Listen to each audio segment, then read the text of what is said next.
Of life यानी cell. तो cell जानते हो क्या होता है? क्या होता है? नहीं, हिंदी में नहीं, उसकी डेफिनेशन बताइए कि सेल होता है, कोशिका होती क्या है? What is the work of this? खड़े होकर बता सकते हो, कोई इश्यू नहीं है।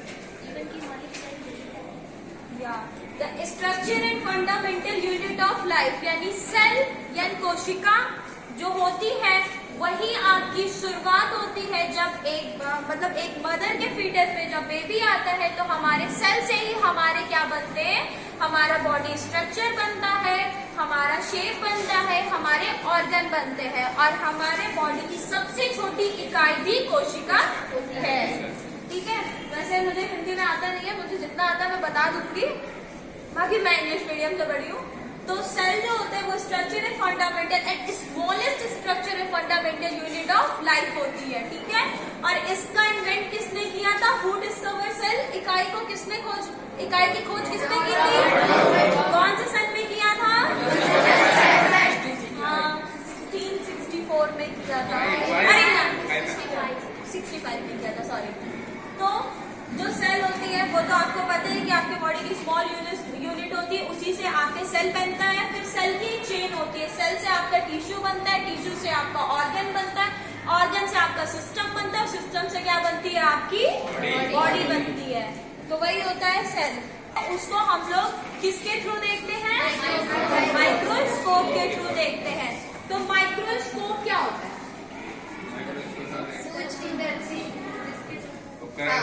जिसके द्वारा अगर हम अपने नेट आइज यानी अपने आई से जो जर्म्स या फिर जो सेल्स जो टिश्यूज हम नहीं देख सकते वो हम किसके थ्रू देख सकते हैं? माइक्रोस्कोप के थ्रू देख सकते हैं।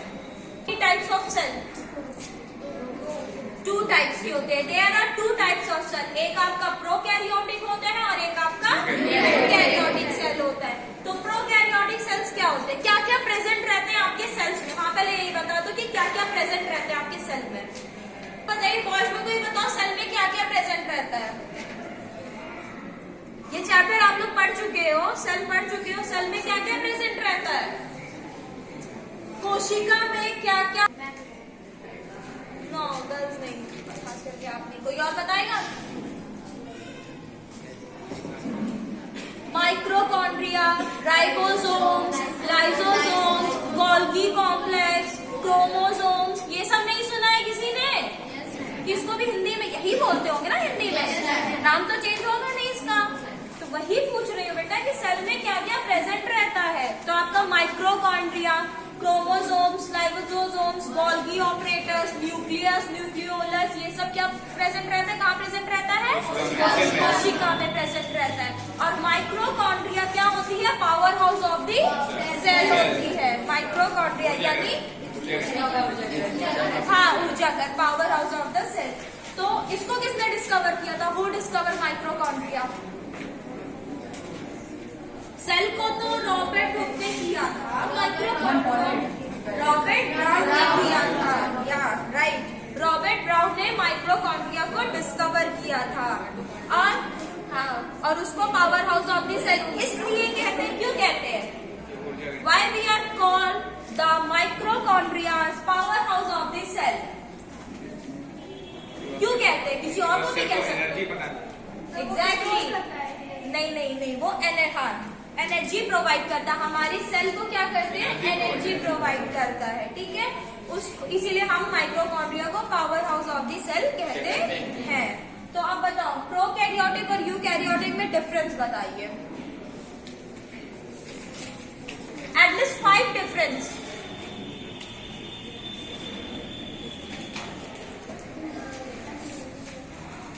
कैरियोटिक में जो आपका राइबोसोम्स होता है वो 70S टाइप होता है और यूकैरियोटिक में 80S टाइप होता है। माइक्रोकॉन्ड्रिया आपके प्रोकैरियोटिक में एब्सेंट रहती है और यूकैरियोटिक में प्रेजेंट रहती है। लाइसोसोम्स भी आपका उसमें प्रोकैरियोटिक में वो एब्सेंट रहता है और यूकैरियोटिक में प्रेजेंट रहता है।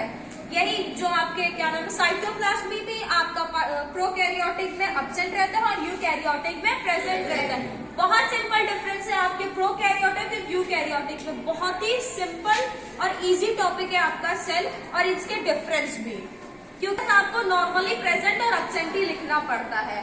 तो आपको नाम तो पता ही है, माइक्रोकॉर्डिया, साइटोप्लाज्म, गोल्गी ऑपरेटर्स, क्रोमोसोम्स। तो बस इतनी सी बात है कि वो प्रोकैरियोटिक में वो सब एब्सेंट होते हैं और यूकैरियोटिक में प्रेजेंट रहते हैं। यही